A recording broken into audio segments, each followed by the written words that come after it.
More help is going to local citrus growers in the fight against local pests and diseases.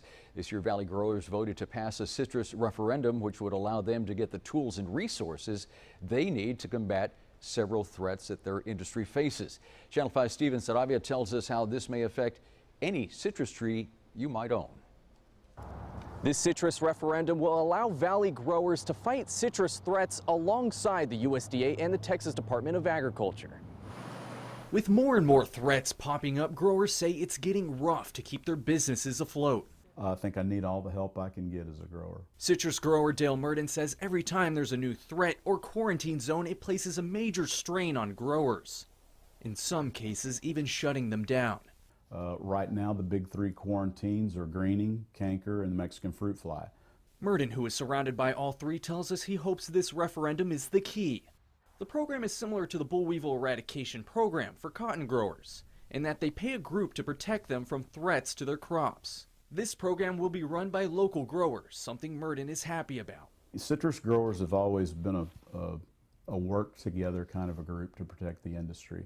Overall, largely, it's been a very positive effort. This program will be available to anyone who grows and sells citrus for profit. If you own your own tree and use it for personal use like this one, you won't have to pay that fee, but you'll still have to make sure your tree is maintained, or the USDA and the Texas Department of Agriculture can take action. Under Chapter 80, Section 19 of the Texas Agriculture Code, it allows state agencies to enter groves or private property for the treatment and monitoring of growing citrus or other host plants, as long as they give a proper notice. Not cooperating could mean a hefty fine.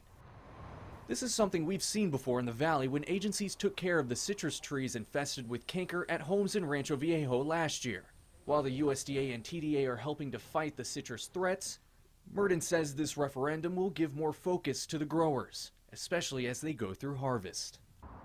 The first citrus threat they will focus on is citrus greening, which put the entire valley under a quarantine zone 2 years ago. Once they get more funding, they'll focus on other threats. In Hidalgo County, Steven Sarabia, Channel 5 News at 6. It is Channel 5 News Extra. If you do own your own personal citrus tree, the Texas Department of Agriculture urges you to throw away any fruit which has fallen off the tree. They say any fruit sitting on the ground is a prime target for potential citrus threats.